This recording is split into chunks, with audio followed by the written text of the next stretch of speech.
할렐루야. 항상 주께서 우리와 함께 하십니다. 함께 하시는 은혜가 그 복이 오늘도 우리에게 임하기를 소망합니다. 지난주부터 며칠간 쉼없이 비가 내렸는데요.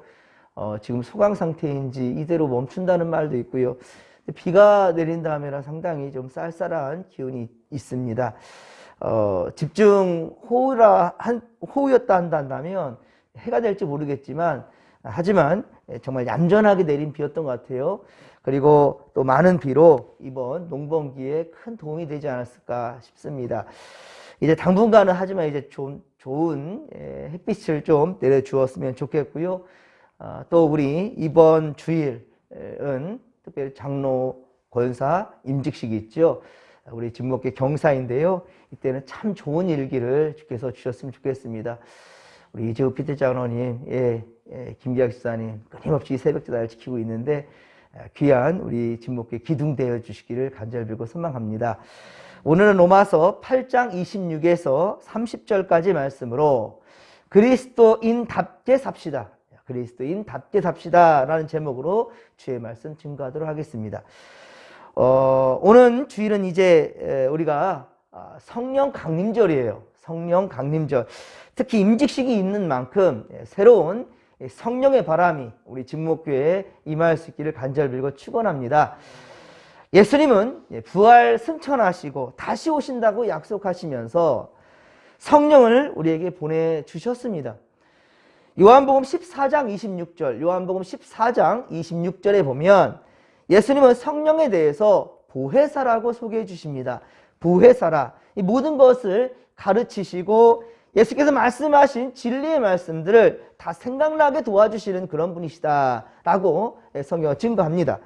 그렇습니다. 성령님은 성도들의 연약함을 도우신다는 거예요. 성도들의 연약함을 아시고 도와주신다는 거예요. 오늘 본문 26절을 또 다시 한번 읽겠습니다. 이와 같이 성령도 우리의 연약함을 도우시나니 우리는 마땅히 기도할 바를 알지 못하나 오직 성령이 말할 수 없는 탄식으로 우리를 위하여 친히 간구하시느니라. 아멘. 할렐루야. 그렇습니다. 여러분, 어려운 일을 당할 때 성도는 하나님께 무엇을 어떻게 기도할 바를 알지를 못해요. 그러니까 정작 우선순위를 알지 못하고 당장 슬픔을 겪고 있는 그 상황에만 그냥 안주해버리고 슬퍼 통곡하며 우는 거예요. 제가 예전에 이제 병원 생활할 때 제가 이제 거동만 하면 하나님, 제가 하나님께 성전에 가서 예배 드리고 싶어서 그렇게 제가 안타까운데 제 보호자가 저와 함께 있지를 못했었어요. 제 고향은 정읍이고 어머니 그때 할머니가 살아계실 때여서 또 할머니를 또 이제 보필해야 되기 때문에 저한테 와 있지 못하고 또 한참 또 농번기여서 아버님 또한 역시 가끔 한 번씩 온다 할지라도 제 병석을 지켜줄 수는 없었어요. 형님도 그렇고 누님들도 그렇고 그래서 저 혼자 병실에서 그렇게 보내게 되는데 그때 제가 그 병실에 있었던 그 아이들을 돌봐줬거든요. 보면은 신경외과는요 몸을 움직이지 못하는, 특히나 이제 공사장에서 일하시다가 이렇게 사고를 당하신 분들끼리 또 이렇게 함께 한 방에 모였거든요. 그러다 보니까 가장이 무너지니까 아이들이 전부 다 병원에서 먹고 자고 해요. 어머니와 함께 어린 아이들이. 그래서 제가 초등학생들, 중학생들도 있었지만 걔들은 이제 집에 가서 잔다 하더라도 아이들은 그래도 엄마 곁에서 있으려고 병원에서 먹고 자고 같이 이게 지내는 거예요. 그 아이들 제가 숙제를 봐주고 이제 공부를 가르쳐줬어요. 그랬더니만 그 부모님들이 저도 대소변을 못 갈았거든요. 기저귀를 차고 있었으니까 그 모든 것들을 다 해주셨어요. 그러다 제가 정말 소원이 하나 있는데 교회 한번 가봤으면 좋겠다고 계속 제가 움직이지 못하는 상황이었으니까 그랬더니만 서로 그거 해주겠다고 그래서 같이 움직이다 보니까 이왕 왔으니까 같이 예배 드립시다 하다 보니까 그 어머니도 같이 예배를 이렇게 드리기 시작한 거예요. 그러다가 또 많은 분들이 전도되었는데 하지만 처음 시작점은 가자마자 십자가를 바라보자마자 진리를 알지는 못하지만 눈물부터 쏟아지는 거예요. 예배 시간 내내 울어대는 거예요, 어머니들이. 그 모습 보니까 정말 너무 가슴이 아팠는데 하지만 그 눈물은 예수님을 알고 흐르는 눈물이었을까요? 그렇지 않습니다. 말씀에 대해서는 귀에 아무것도 안 들어와요. 그냥 자기 한탄하는 눈물일 뿐이에요. 알지 못하며 나중에 이제 하나님께 의지하면 된다라고 하는데, 정말 중요한 것은 주님이 어떠한 분이신지를 깨닫지 못한 상황 가운데에서 그저 주님만 찾으시면서 기도하면 된다고 했더니만 악을 쓰면서 기도하는데요. 그리고 하나님이 살아계시고 왜 날 이 모양 이 꼴로 만들었냐고 하면서 분노하듯이 그렇게 기도하는 처음 스타트는 다 그랬습니다. 제가 그때 주신 말씀이 바로 이 말씀이에요. 성령이 우리의 연약함을 도우십니다. 내어 맡기십시오. 생각을 가지고 분노하는 가운데에서 그렇게 감정적인 토로하는 기도, 그거 하나님께 기도하는 게 아닙니다. 물론 하나님은 우리의 연약한 그 모습을 보고 참 같이 함께 고통하십니다. 하지만 성령님께 구하십시오. 그러면 주님께서 우리의 갈 길을 열어주실 것입니다. 그리고 진정한 평강을 우리는 맛볼 수 있어요. 라고 제가 전했던 그 말씀이 바로 오늘 본문 이 말씀입니다. 우리의 연약함을 도우신다. 성령께서 우리의 연약함을 도우신다. 우리는 마땅히 기도할 바를 알지 못하지만 오직 성령이 말할 수 없는 탄식으로 우리를 위해서 친히 간구하신다라는 거예요. 여러분들, 성령께서는요, 성도 안에서 탄식하며 우리를 위해서 간구하신다는 거예요. 그렇습니다. 성령의 이 같은 중보 사역으로 성도는 실패할 수 없고요. 그리고 그의 영적 생활은 쇠잔해지지도 않는다는 거예요. 성도는 성령의 도우심으로 신앙에 성장하게 되고요. 그리고 성도의 인격과 삶은 더욱더 거룩해지고 그리고 주님 닮아갈 수 있다는 것이죠. 또 28절, 자, 여러분들 28절을 또 다시 한번 같이 읽어볼까요? 자, 시작.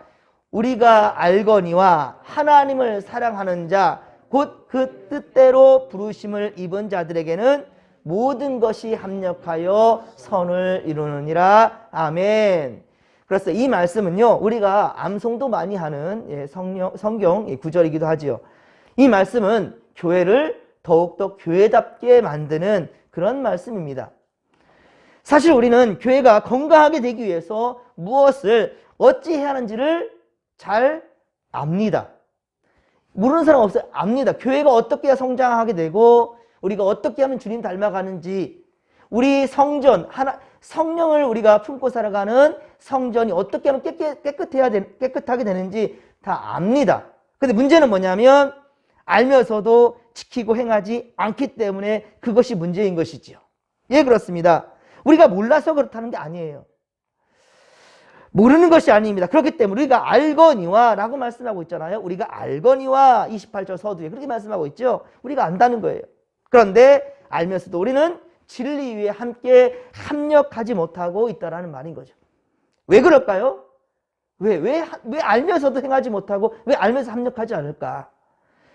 그것은 가진 물질과 시간과 힘을 주께 드리기가 아까운 거예요.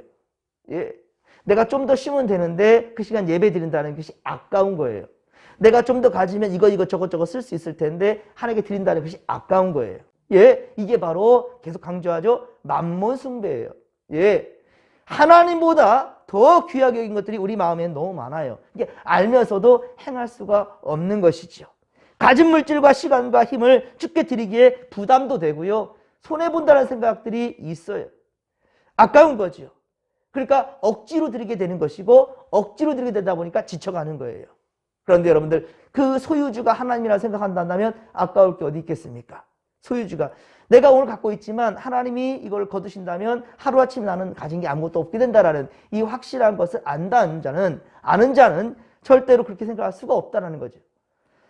그러나 우리는 하나님의 뜻대로 부르심을 입은 사랑받는 믿음의 한 식구라는 사실 또한 알아야 한다는 거예요. 사랑하는 성도 여러분, 우리 진목교회도 믿는 무리들이 다 예수님의 마음을 닮아서 선을 향해 항상 합력할 수 있기를 간절히 빌고 소망합니다. 그렇습니다. 결국 나 혼자만이 아니라 교회는 함께 이루어져 가는 곳이라는 거예요. 함께 합력하는 곳이라는 거예요. 그것이 바로 나 혼자만이 살 길이 아니라 모두 함께 살 길이고 주님 안에 살 길이고 천국 백성으로서의 그 생명의 길로 나갈 수 있다는 사실을 절대 잊지 않기를 바랍니다. 29절에 보면 미리 아신 자들이다. 미리 아신 자들이다 라고 말하는 것은요, 미리 관심과 사랑을 베푸는 자라는 뜻을 가지고 있습니다. 하나님의 선택은 그러니까 주님의 주권적인 행위였다라는 거예요. 만약 그렇지 않다면 그것은 하나님께서 우리를 택하신 것이 아니고 우리가 하나님을 택한 것이 되고 만다는 거죠. 우리가 하나님을 택한 길이 된 거겠죠.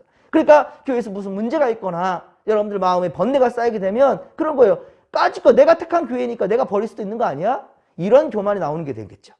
무슨 문제가 있다 한다면 여기만 교회야? 내가 또 교회를 택할 수 있는 것이지 라고 가는 것이죠. 그렇게 간 사람들은요, 제대로 신앙생활 한 사람이 없어요. 여러분들 중요한 것은요, 우리 가운데 어려움이 있고 환난이 닥친단다 할지라도요, 오직 믿음의 사람이란다면 떠남이 아니에요. 예, 떠남이 아니라 분열이 아니라 바로 하나됨이라는 것입니다. 하나됨을 통하여서 하나님의 형상을 이루어가는 것이죠. 물론 하나님이 강권적으로 옮기는 때도 있습니다. 예, 분명 하나님의 역사 가운데. 그러나 많은 부분은 바로 우리가 택하고 우리가 선택하는 길로 가는 게 많다는 거예요. 하지만 그렇습니다. 요한복음 15장 16절에 분명히 말씀하고 있죠. 요한복음 15장 16절의 말씀을 보면 너희가 나를 택한 것이 아니요 내가 너희를 택하여 세웠나니 이는 너희로 가서 열매를 맺게 하고 또 너희 열매가 항상 있게 하여 내 이름으로 아버지께 무엇을 구하든지 다 받게 하려 함이라 라고 말씀하고 있어요. 하나님께서는 미리 아신 자들을 그렇게 예정하셨다라는 거예요. 미리 아신 자. 자, 그의 예정의 목표는 우리로 하여금 하나님의 아들의 형상을 본받게 하는 것이다라는 것이죠. 그것이 바로 곧 구원의 목표입니다. 사람은 본래 하나님의 형상대로 그렇게 지음받았지만은 범죄함으로 말미암아 그것을 상실해버린 거죠. 하나님의 형상을 항상 우리가 품고 살아가는데 바로 범죄함으로 말미암아 그 형상을 잃어버린다는 거예요. 이제 구원으로 그것을 회복한다라는 것을 의미하는 겁니다. 구원은 오직 예수 그리스도로 말미암아 이루어진 것이니. 그러니까 이전의 것에 대해서 다시 정죄하거나 문제 삼는 것이 아니라 지금 바로 예수 그리스도를 구주로 영접한다 한다면 이전 것 따져 묻지 않는다는 거예요. 그 순간 우리는 분명 하나님의 사람으로 다시금 회복된다는 것이 이게 바로 구원입니다. 누구든지 주의 이름을 부르는 자는 구원을 받는다는 거예요. 할렐루야! 오늘도 여러분들 모든 삶 가운데에서 오직 주의 이름을 부르며 주님과 함께 동행하는 복된 삶 되기를 주의 간절히 축원합니다. 하나님께서 예정하신 구원의 목표를 자 우리는 그래서 영화라고 말해요. 영화. 자, 이 영화라는 것은요 거룩해 되어진다라는 것이죠. 그런데 거룩해 되었다 해서 끝나지 않습니다. 예, 그것은 칭의입니다. 의롭다 칭함을 받은 것. 칭의. 하지만 영화는 아닙니다. 현재 진행형입니다. 언제까지요? 주님 오실 때까지. 주님 앞에 가는 날까지 우리는 이 영화 거룩하게 되어져가는 삶을 멈춰서는 안 된다는 겁니다. 우리는 오늘도 오직 하나님의 뜻을 분별하며 거룩한 길로 나아가는 즉 주의 백성답게 살아가야 된다라는 것입니다. 호흡이 멈추면 죽듯이 여러분들 하나님과 교통이 끊어지게 된다면 우린 영적으로 죽습니다. 그것이 바로 영적 전쟁이라고 앞서 말씀드렸었죠. 영적 전쟁은 그래서 주님 오신 날까지 계속 가게 되는 거예요. 왜? 공중잡은 권세자들이 가만히 있지 않거든요. 예, 지금은 우리가 환난의 때이고 결국 끝까지 우리를 택한 자들도 무너뜨리고 넘어지게 하는 것들이 바로 저들의 괴계라는 거예요. 자, 우리 30절 말씀을 또 같이 한번 읽겠습니다. 오늘 보면 30절입니다. 또 미리 정하신 그들을 또한 부르신 그들을 또한 의롭다 하시고 의롭다 하신 그들을 또한 영화롭게 하셨느니라. 아멘. 자, 지금 말씀하신 게 담겨있죠. 말씀하는 거 이게 담겨있죠. 그렇습니다. 의롭다 하시고 의롭다 하신 이게 지금 끝난 거죠. 예수 그리스도께서는요 다시 십자가에 달릴 리가 없어요. 바로 2000년 전에 벌써 이 의롭다 하심 이거 끝내셨습니다. 예. 근데 이것을 믿기만 하면 이제 우리 것이 되는 것이죠. 그리고 그의 삶이 바로 영화라고 말씀하고 있다는 거예요. 사랑하는 성도 여러분, 우리는 만세전부터 하나님께 받은 그런 자들한 사실을 믿으시기 바랍니다. 예. 그러나 택함 받았다고 하여서 여러분 택함 받았다고 해서 다 구원에 이른 것은 아닙니다. 택함 받았다고 해서 다 구원이 이런 것은 아니에요. 여러분, 회사에 취직시험에 잘 통과한 사람이 있어요. 정말로 열심히 공부하고 열심히 준비해서 회사에 잘 취직했어요. 자, 그런데 그 회사에서 원하는 대로 일하지 않아요. 예, 원하는 대로 질서를 따르지 않습니다. 그 어렵다고 사법고시, 어렵다는 그 사법고시를 잘 통과됐습니다. 야, 이제 사법고시를 잘 통과했어요. 옛날에는 사법고시 통과되면 막 동네 경사이고 그 지역의 경사였죠. 예, 학교의 경사이고 막 그래서 막 이렇게 프랜카드 걸고 막 그랬던 거. 그죠? 자, 그런데 법관 스스로가 법을 어겼는데 그 자리를 보존할 수 있겠습니까? 대통령으로 당선됐지만 스스로 법을 어기면 탄핵을 받는다는 것을 우리가 똑똑히 보지 않았습니까? 그죠? 예. 지금도 우리가 그것을 알고 있지 않습니까? 그러므로 택함 받은 것도 중요하지만 그 택함을 받은 직분을 잘 지키는 것이 중요합니다. 여러분들, 장로가 되고 권사가 되고 목사가 되고 집사가 되고 여러분들 교회에 여러 가지 하나님 주신 직분들을 받는 것, 직분 받는 그 순간도 중요하지만 정말 중요한 것은 그 다음부터예요. 예. 여러분들, 이 예배 드리는 거 너무 중요하죠. 하지만 진짜 중요한 건 뭔지 아십니까? 예배를 드리고 저 문을 열고 나아가는 그 순간부터가 시작이에요. 예. 여러분, 정말 중요한 것은 세상에서 빛이 되라 그랬지 빛 가운데 빛이 되라는 말 주님 해본 적이 없어요. 예. 여러분들, 제가 지금 제 서재에 지금 불이 나갔는데 프레쉬를 켜니까 그렇게 밝아요. 그런데 대낮에 프레쉬를 켜면 그 빛이 영향력이 있을까요? 전혀 없습니다, 여러분들. 길을 갈 때 대낮에 프레쉬를 켜고 가는 사람 있습니까? 전혀 없어요. 빛 가운데 빛은 영향력이 없습니다. 하지만 빛은 언제 영향력을 나타낼 수 있을까요? 어두울 때입니다. 어두울 때는요, 핸드폰 불빛도 환해요. 그렇죠? 핸드폰 불빛도 환해요. 하지만 대낮에는 아무 쓸데 없습니다. 여러분들, 어두움 가운데 우리는 빛된 자로서의 하나님, 예수 그리스도의 빛된 자로서의, 빛된 자녀로서의, 그리고 정말 참 충성스러운 제자답게 그 영향력을 우리 세상에 나타내 보여야 된다는 것이죠. 예, 그렇습니다. 그것이 하나님의 뜻이에요. 주님께서 우리를 사랑하시고 하나님 우리와 함께 하신다는, 예, 그 이유입니다, 여러분들. 세상에 예수의 참된 제자로서 생명을 살린 역사 위에 살아가는 우리가 되기를 간절히 빌고 소망합니다. 바로 그것이 하나님의 찬송이 되는 것입니다. 그래서 이사야 43장 21절, 이사야 43장 21절에 보면 이 백성은 내가 나를 위하여 지었나니, 예, 나를 찬송하게 하려 함이니라 라고 말씀하고 있어요. 하나님이 우리 지으신 목적이 뭐냐? 바로 하나님을 찬송하게 하기 위함이라는 거예요. 찬송함이 뭐예요? 경배하는 거예요. 하나님이 기뻐하는 거예요. 근데 그 기뻐하는 건 뭐예요? 우리뿐만이 아닙니다. 우리가 기뻐함으로 세상 모두가 함께 기뻐할 수 있는 것. 내가 하나님의 은혜 때문에 행복해 웃으니까 모두가 함께 웃으리로다. 그 웃음이 바로 이삭 아닙니까? 아브라함이 바로 그 자식의 이름을 이삭이라 이름 지었지 않았습니까? 그렇습니다. 우리 인생은 창조주를 기억하며 그분의 뜻대로 말씀대로 살며 하나님께 영화롭게 찬송이 되는 인생이 되어야 된다라는 것이죠.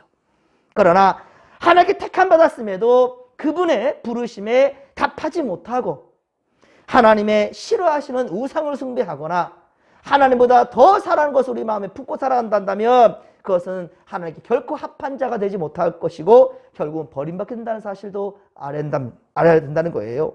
사랑하는 성도 여러분, 우리 하나님의 택하심과 부르심에 합당한 의를 위해 살아가는 믿음의 고속들 되기를 소망합니다. 오늘도 여러분들 모든 삶 가운데 오직 하나님만을 찬양하며 기뻐할 수 있는 우리가 되기를 소망합니다. 그럼 우리는 하나님의 거룩한 손길에 의해서 영화롭게 될 것이에요.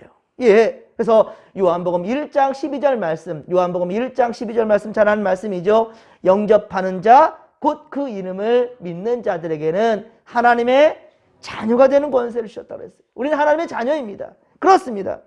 유대인들은요, 그런데 어떤지 아십니까? 자신들만 택한 백성들이라고 착각을 하고 있어요. 자신들만. 예. 정작 그리스도 예수를 영접하지 않습니다. 그런데 하나님 보내신 메시아를 인정하지 않아요. 예수께서 보내신 그 성령님 또한 역시 인정하지 않지요. 예. 그리고 결국은 예수님을 십자가에 못 박아 죽게 하였지요. 그 죽음이 무슨 이유였습니까? 자신들의 그릇된 욕망을 채워주는데 예수님이 장애가 되기 때문인 것이죠. 그러니까 자신들의 욕망을 채워주는데 예수님이 장애물이 된다고 생각했기 때문에 없애버린 거예요. 우리도 혹시 내 유익을 위해서 주님을 이용하는 그런 우리가 되는 것은 아닌지, 내 필요를 채워주기 위한 어떤 주술적인 그런 대상으로서 주를 품고 있지는 않은지 그럼 한번 생각해 보시기 바랍니다. 로마서 8장 5에서 6절 말씀, 로마서 8장 5에서 6절 말씀, 앞에 우리가 보았던 말씀인데요. 5에서 6절 말씀을 또 같이 한번 읽겠습니다. 육신을 따르는 자는 육신의 일을, 영을 따르는 자는 영의 일을 생각하나니 육신의 생각은 사망이요 영의 생각은 생명과 평안이니라. 아멘. 할렐루야. 그렇습니다. 이어서 13절을 같이 한번 읽겠습니다. 로마서 8장 13절. 너희가 육신대로 살면 반드시 죽을 것이로되 영으로서 몸의 행실을 죽이면 살리니 무릇 하나님의 영으로 인도함을 받은 사람은 곧 하나님의 아들이니라. 할렐루야. 그렇습니다. 사랑하는 성도 여러분, 우리는 성령의 행실을 쫓아 생명의 길을 택한 바로 거룩한 하나님의 백성이라는 거예요. 하나님의 자녀입니다. 그렇다면 이제 우리는 하나님의 뜻대로 부르심을 받은 자들로서 항상 합력하여 선을 이루는 믿음의 권속들이 되어야 되겠죠. 오늘도 우리는 우리와 함께 더불어서 믿는 자들이 더욱더 힘을 합하여서 생명 살리는 역사 위에 나아가는 그런 일꾼들이 되어야 될 것이고, 또 무엇보다 먼저는 하나님과 합할 수 있는, 하나님과 임마누엘, 늘 하나님과 함께 호흡하고 동행하는 믿음의 권속들이 먼저 되기를 주님 간절히 축원합니다. 오늘도 주께서 함께 하실 것입니다. 주님의 뜻에 합당한 믿음의 삶을 살아가십시다. 오늘도 주께서 함께 하신 주님을 신뢰하며 자 믿음으로 고백하십시다. 주여 삼창 부르며 기도하며 나갑니다. 주여 주여 주여. 살아계신 하나님 아버지, 우리를 주님께서 자녀로 택해 주시고 불러주시고 주 우리와 함께 하시오니 감사합니다. 늘 어리석어서 아버지께 받은 은혜를 늘 까먹고 세상 것을 바라보면서 조마조마하며 주저주저하며 살아가는 우리들입니다. 아버지, 우리 가진 것이 이 생명도 물질도 환경도 모든 것들이 하나님의 소유라는 사실을 우리가 잊을 때가 너무 많습니다. 아버지, 내가 주저하는 이유가 무엇입니까? 내가 아까워서, 내가 참으로 하나님 아버지 세상 것에서 더 안주하려고 주님의 것을 바라보지 못하는 어리석은 마음들 주여 다 청산할 수 있도록 도와주시고, 분명한 소유자가 하나님이라는 사실을 우리가 알게 하여 주시옵시며, 또 아버지 택함받은 자라 할지라도 믿음의 삶을 살지 아니한다면 결국은 버림받게 된다는 사실도 우리가 알게 하여 주옵소서. 택함받은 것도 중요하지만 택함받은 자로서 어떻게 살아야 될 것인지 우리가 모르는 것이 아닙니다. 알고 있습니다. 하지만 주저하고 있습니다. 주여 아버지, 연약한 믿음들, 이 마음들을 주여 오직 주님의 은혜로 성령님의 도우심으로 변화받게 하여 주시옵시며 믿음의 용기를 가지고 오늘 하루도 살게 하여 주옵소서. 하나님, 돌아오는 주일은 우리 장로, 권사, 임직날입니다. 저희가 택한 자를 세워주셔서 이제 주일을 하라고 더 열심으로 이 진목교회 재단을 세워가라고 아버지의 사명을 주십니다. 그런데 이것은 단 한 사람만의 일이 아니라 우리 온 성도들이 합력하여 나아갈 것일지니 주여 우리 아버지 가운데 성령이 함께하여 주시고, 특별히 다음 주는 성령 강림절입니다. 성령이 강림함으로 말미암아 교회가 세워졌습니다. 우리 인생이 새로워졌습니다. 아버지여, 엘리야가 엘리사를 데리고 하나님 아버지 길갈에서, 베델에서, 여리고로에서, 그리고 하나님 아버지 요단강까지 가게 되었습니다. 아버지, 요단강은 새로운 출발점이라 하였습니다. 하나님 아버지여, 우리가 정말 다시금 이 하나님 아버지 임직식을 통하여서 우리 진복교회 새로운 성령의 바람을 바라면서 우리 아버지 함께 거룩한 길로 나아가며 깨어나는 우리 진복교회 될 수 있도록 도와주옵소서. 새로운 성령의 역사를 주여 보여주옵소서. 함께하여 주옵소서. 주의 성도들이 여기 싸울지니 주여 우리를 사용하여 주옵소서.